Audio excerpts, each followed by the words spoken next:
12 teams gathered in South Africa for the ICC Cricket World Cup qualifier.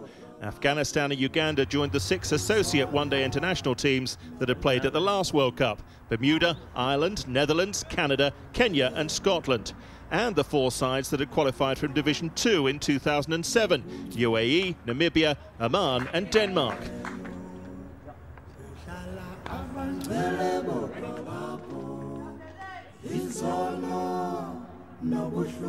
The teams arrived knowing that there was plenty to play for, with the top 4 sides qualifying for the 2011 Cricket World Cup and the top 6 teams gaining ODI status.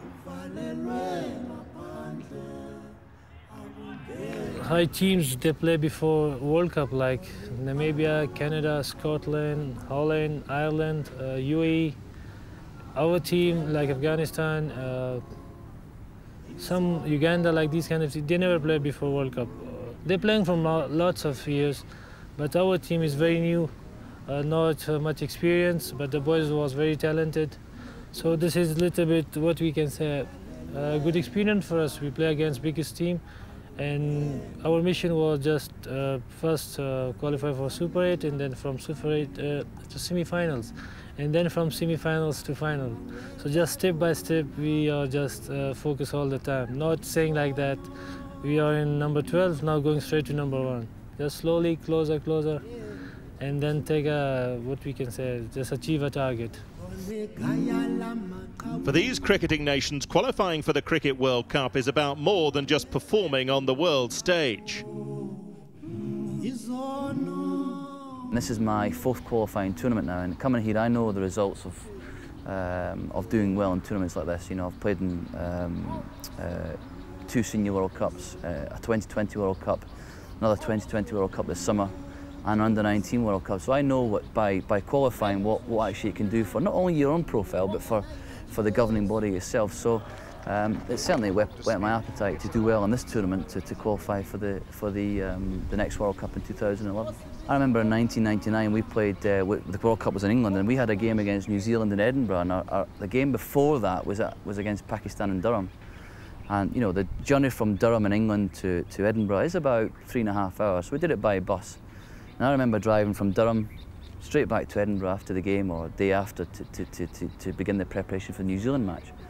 And I remember driving in through the outskirts of Edinburgh, and we had claimed a little bit of back page headlines in terms of how we'd done on the tabloid news, your Sun newspapers, and your local Scottish papers. And I remember driving through a really strong soccer part of the world, the football part of the world in Edinburgh.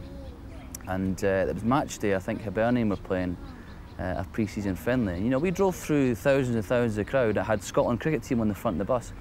And a lot of guys were applauding us and waving at the bus, you know. And these were just local, normal guys who had never really known about cricket until we had, you know, hit the back page of the tabloids. And I think that epitomises where we're at the moment. You know, we start to claim a little bit more of publicity in terms of newspapers, and the game in Scotland just shoots through the roof. There's an interesting stat in Scotland that no one really knows. There's more cricketers, more cricket clubs in Scotland than rugby clubs, rugby union clubs that is. No one really knows that stat, you know, so the popularity of the game has grown in Scotland. The enthusiasm's grown because of the obvious exposure we've had to higher level of cricket. Scotland is one of many nations that has seen real results playing on cricket's biggest stage. After winning the last World Cup qualifier, they were feeling confident going into the tournament. I was fortunate enough to be involved in St Kitts in 2007, and one experience that was, it was incredible. And you know, hopefully we can do well this next coming week and qualify for 2011, which is the ultimate goal.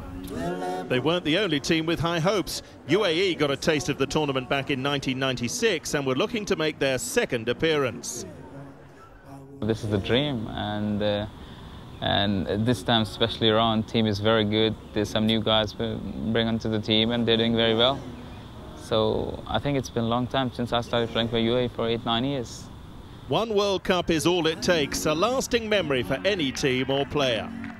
Experience I will never forget in my life, you know, especially, you know, bumping into players that you've only seen on TV or travel to watch a test series, you know, and just to bump in, talk with them, just one-on-one was a great experience.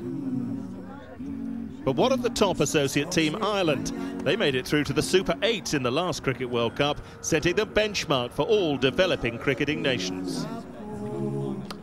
We've got 10 guys in the squad at the moment that were there in 2007, so they know what it was all about, and you know the hype, and you know the time we spent over there, which you know should have probably been 3 weeks, but turned into 7, which was you know a fantastic achievement by all the guys. You know the way we worked very hard in the lead up to the tournament and that, and you know to be over there and experience and to play in the best tournament in the world with the best players in the world was, you know, you can see some of the players have really moved on from that and got better. So, you know, I hope the other 5 guys that are in the squad can get a taste of that in 2011. The influx of kids coming along to play cricket was massive in 2007, and I'm pretty sure that we kept those kids interested in 2008. So, you know, if we can qualify for 2011, you know, there's even going to be more coming onto into the sport, which is only a good thing.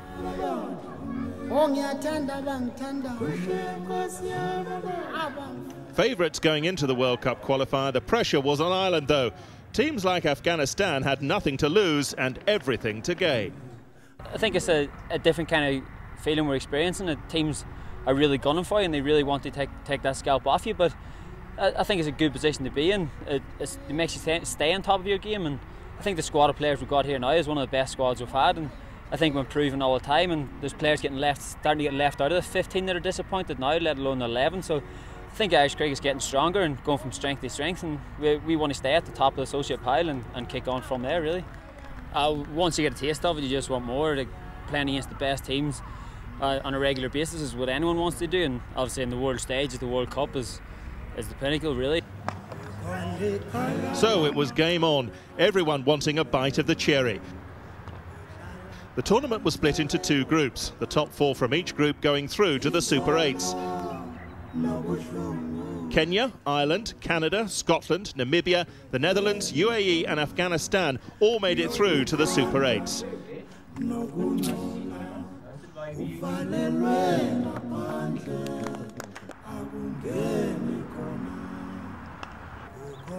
The match of the tournament, though, was the 3rd Super 8 match, Ireland versus Afghanistan. Ireland unbeaten in the tournament so far, and the Australia of the associates. Afghanistan with 2 out of 5 wins in their group matches, they were undoubtedly the underdogs. Ireland won the toss and chose to field.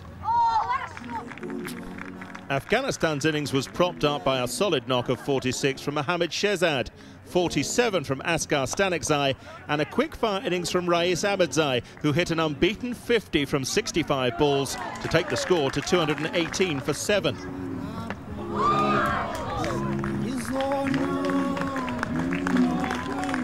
Time to regroup for the underdogs. This was their chance. A strong bowling side and anything could happen. It was Hamid Hassan who set the pace for the Afghans. An early strike, dismissing Ireland's captain William Porterfield for just 4. This was quickly followed by a wicket from Khalik Dad, who bowled Gary Wilson out for just 1.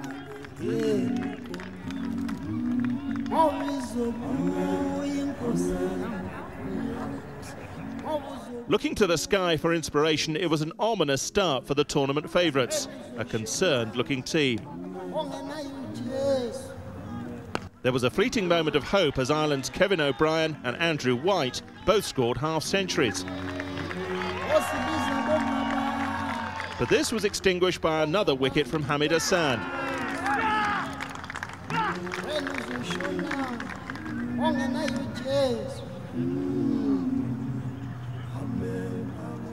And another.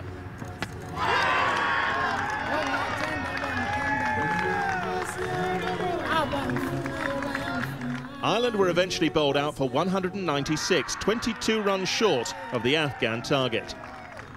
The biggest upset in the tournament and the biggest victory for Afghanistan to date against a fancied Irish side. Hamid Hassan was man of the match, taking 5 wickets. It's a big team because, you know, yesterday we were just thinking about, because they beat Pakistan, they beat Kenya as a good team. So we were a little bit scared also because we have not good experience against them. They play professional cricket always, 4-day cricket, international cricket. We came from Division 5 from last 8 months we're playing professional cricket. So it's just unbelievable we beat a big team like Ireland. So it's all team, all country will be happy about that. Afghanistan won 3 out of 7 matches in the Super 8s. Sadly not enough for them to secure a place at the Cricket World Cup. But nevertheless a phenomenal journey for a recent affiliate member who progressed from Division 5 back in 2008. Still we are in the learning process, and that was a good experience for us in the World Cup qualifying round. We play with the best teams. We meet with the big stars like Philip Simmons, we saw Roshan Mahanama, we meet some of the international players, we meet with Australian players, so we feel now that we are same.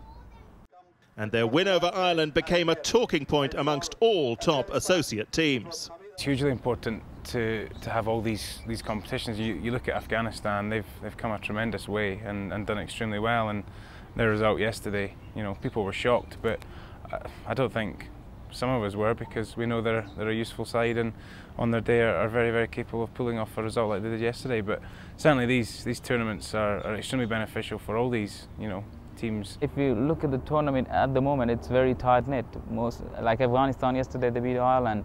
They're one of the bottom teams and number 8, and and Ireland was number 1. So that's the quality of the cricket is very good, and the teams are very tight-knit.